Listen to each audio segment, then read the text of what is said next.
Hollywood silver screen presenting the wall. ये कहानी di नाम की एक लड़की पर है जो अपने कुछ जानवरों के साथ एक पहाड़ी के आइसोलेटेड इलाके में अकेले एक इनविजिबल दीवार के जरिए कैद हो जाती है। अब वो अपने दिन कैसे और कितनी मुसीबतों से गुजारती है ये आपको इस कहानी में पता चलेगा। तो कहानी की शुरुआत में हमें कुछ दोस्तों को एक कार में एक ट्रिप पर जाते हुए दिखाया जाता है। वो लोग अपने ही एक पहाड़ी पर बने लॉज पर जा रहे होते हैं जो ईस्टर्न एल्प्स पर है। उस कार में इस कहानी की मेन कैरेक्टर डाय और उसके दो दोस्त हुगो और ल्यूस भी होते हैं। कार में ल्यूस का डॉग लिंक्स भी उनके साथ है, पर डाय के चेहरे के एक्सप्रेशन को देखकर ये लगता है कि उसको जानवर कुछ ज्यादा खास पसंद नहीं है। थोड़ी देर बाद वो अपने उस लॉज तक पहुंच जाते हैं जो शहर के शोर शराबे से काफी दूर पहाड़ों पर बिल्कुल आइसोलेटेड होता है। वहां पहुंचकर हुगो और ल्यूस पास के एक गांव में ड्रिंक करने के लिए चले जाते हैं। वो डाय को भी ले जाने की काफी कोशिश करते हैं, पर वो यहाँ आने के सफर में काफी थक जाती है, इसलिए वो लॉज में ही रुककर आराम करने का सोचती है। ल्यूस डाय के साथ अपने डॉग लिंक्स को भी वहीं छोड़ जाती है। उन दोनों के जाने के थोड़ी देर बाद डाय उनके डॉग लिंक्स से थोड़ी दोस्ती करने के बारे में सोचती है। वो लिंक्स के ऊपर हाथ फिराने लगती है, पर जैसे लिंक्स उसकी तरफ मुड़ता है तो डाय काफी डर जाती है क्योंकि उसे अभी जानवरों की इतनी अच्छी तरह से समझ नहीं है। अब धीरे धीरे रात हो जाती है। डाय रात उसी लॉज में बिताती है। सुबह होते ही वो सबसे पहले हुगो और ल्यूस को देखती है जो अभी तक बाहर से घर नहीं आए थे। डाय को इस वक्त उनकी बहुत चिंता हो रही थी, इसलिए वो खुद लिंक्स के साथ उनको ढूंढने निकल जाती है जहाँ पर उसको आसपास कोई भी नजर नहीं आता है। तभी आगे चलते हुए अचानक से लिंक के मुंह पर चोट लग जाती है। डाय उसके मुंह को देखती है तो उसको लगता है कि शायद इसने किसी पत्थर को खा लिया होगा। वो लिंक्स को आगे अपने साथ ले जाने लगती है, पर पता नहीं क्यों लिंक्स को आगे जाते हुए डर सा लग रहा था। अब डाय जैसे ही थोड़ा आगे बढ़ती है तो वो किसी चीज से टकरा जाती है, पर वहाँ पर तो कुछ भी नहीं होता।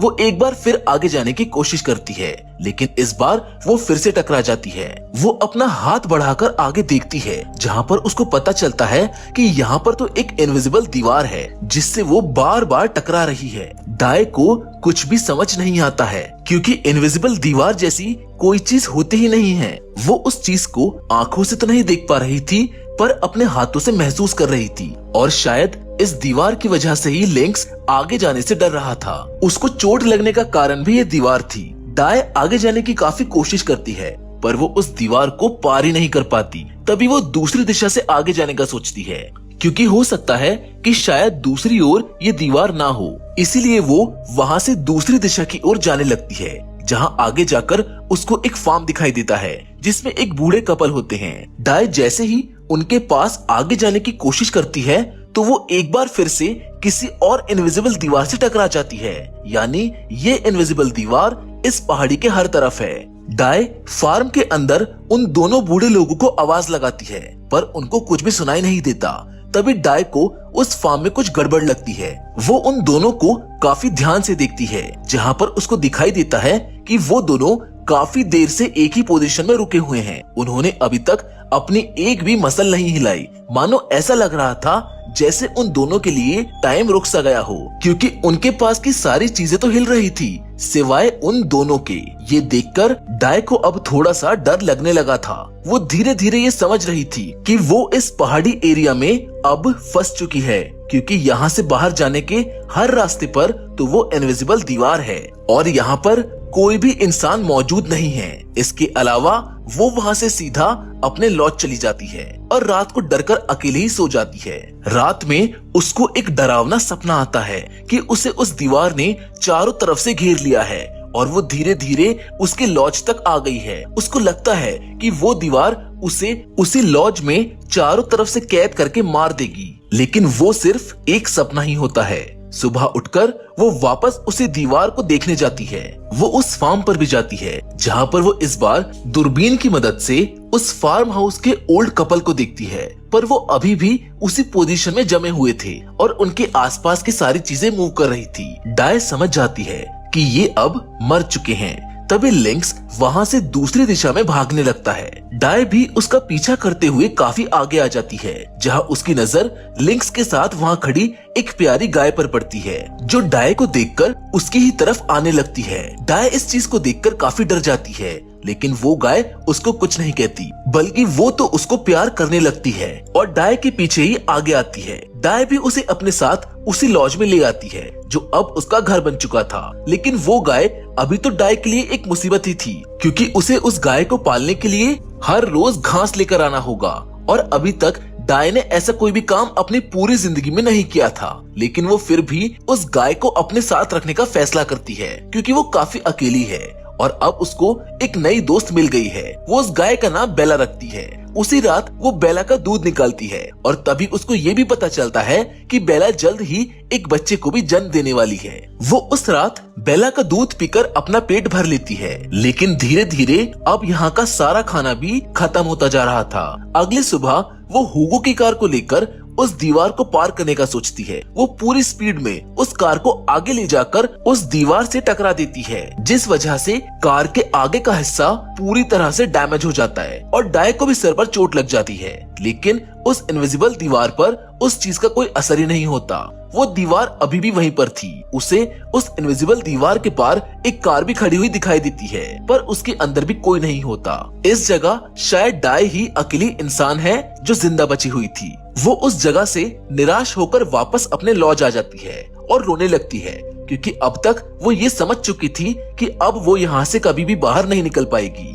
उसके मन में उल्टे सीधे ख्याल आने लगते हैं, यहाँ तक कि वो एक बार तो अपने आप को जान से मारने के बारे में भी सोचने लगती है। पर तभी उसको लिंक और उसकी गाय बेला का ख्याल आता है कि अगर वो मर गई तो उन दोनों का ख्याल कौन रखेगा।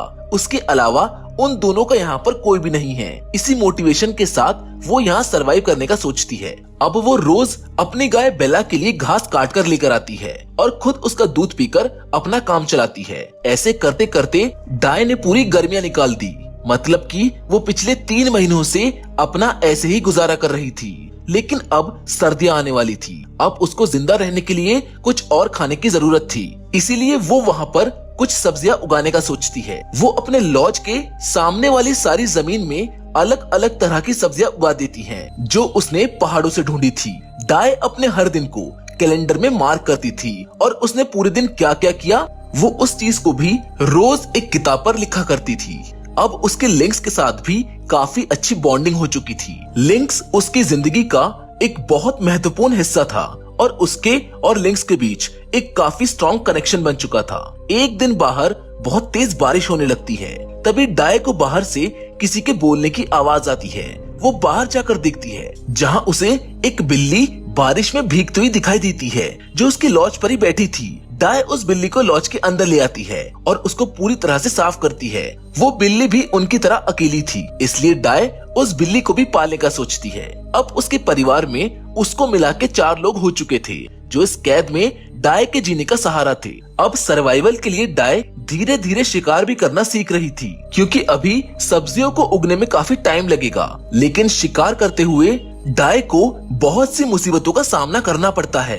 उसे कई बार चोटें भी खानी पड़ी, क्योंकि उसने पहले कभी भी शिकार जैसी चीजों को नहीं किया था। लेकिन धीरे धीरे वो इस चीज में ठीक होती जा रही थी। लिंक्स भी उसको इस चीज में काफी मदद कर रहा था। लेकिन डाय अब अपने इस परिवार को पालने के लिए काफी सारी चीजें सीख चुकी थी। वो रोज अपनी गाय बेला के लिए जंगल से घास लेकर आती थी और जब भी उसे कभी अपने लिए खाने की जरूरत पड़ती तो उसके लिए वो अपनी बंदूक को उठाकर शिकार पर निकल जाती।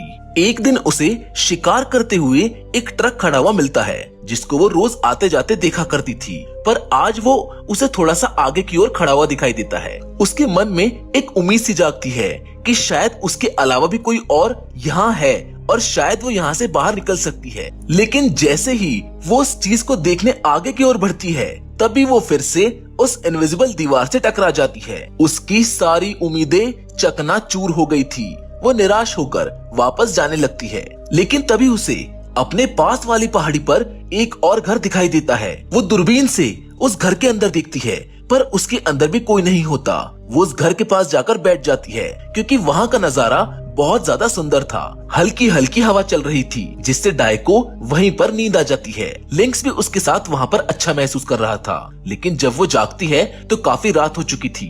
वो वहाँ से वापस अपने लॉज में चली जाती है, जहाँ जाकर वो देखती है कि उसकी बिल्ली ने एक बच्चे को जन्म दिया है, जो बिल्कुल बर्फ की तरह सफेद और प्यारा है। डाय उसका नाम पर्ल रख देती है। डाय को पता था कि सर्दियां बस आने ही वाली है, इसलिए वो अपने लॉज के सामने वाली घास को पूरी तरह से काट देती है, जिसमें उसको काफी दिन लग जाते हैं और उसके हाथों में भी छाले पड़ जाते हैं। लेकिन अब वो इस तरह की लाइफ को जीना सीख चुकी थी। अब डाय वो इंसान नहीं थी जो शुरुआत में अपने दोस्तों के साथ यहाँ पर आई थी। मुसीबतों ने उसको पूरी तरह से बदल दिया था। अब वो यहाँ के माहौल के हिसाब से पूरी तरह से ढल चुकी थी। ऐसे करते करते उसे यहाँ पर अब पूरे 6 महीने हो चुके थे और सर्दियां भी आ चुकी थी। बाहर हर तरफ बर्फ ही बर्फ पड़ी थी। सारे पहाड़ बर्फ से ढके हुए थे। डाय अपने और अपने पालतू जानवरों के लिए शिकार करने निकल जाती है, पर वापस घर आकर उसको पता चलता है कि उसके बिल्ली का बच्चा पर्ल ऐसी ठंड में घर से बाहर निकल गया है। डाय को उसकी चिंता होने लगती है, क्योंकि वो ऐसी ठंड में ज्यादा देर तक जिंदा नहीं रह पाएगा। इसलिए वो उसको बाहर ढूंढने के लिए निकल जाती है, पर कुछ दूर चलते ही पर्ल उसको मरा हुआ मिलता है, जिसको देखकर डाय रोने लगती है और उसको वहीं पर दफना देती है। उसको उसके मरने का काफी गम होता है। वो उसे दफनाकर वहाँ से सीधा घर चली जाती है और घर जाकर अपनी सारी बातों को रोज की तरह एक किताब पर लिख देती है।